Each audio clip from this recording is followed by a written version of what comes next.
એક દિવસની આ વાત છે। સ્કૂલમાં કોઈ કારણસર વહેલી રજા આપી દેવામાં આવી। આથી આ સ્કૂલમાં ભણતો એક દરજીનો દીકરો સીધો જ એના પપ્પાની દુકાને પહોંચી ગયો।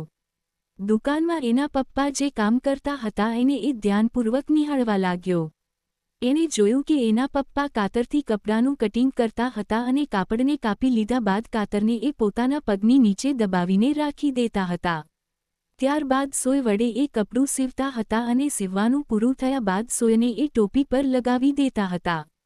કાતર અને સોય વડે થતી આ કામગીરી એણે 4-5 વાર જોઈ એટલે એનાથી રહેવાયું નહીં। એ કહે, પપ્પા, મારે તમને એક વાત પૂછવી છે। દરજી કહે, શું પૂછવું છે બેટા? પુત્ર કહે, પપ્પા, હું તમને ક્યારના કામ કરતા જોઈ રહ્યો છું, પણ એમાં મને એક વાત સમજાતી નથી।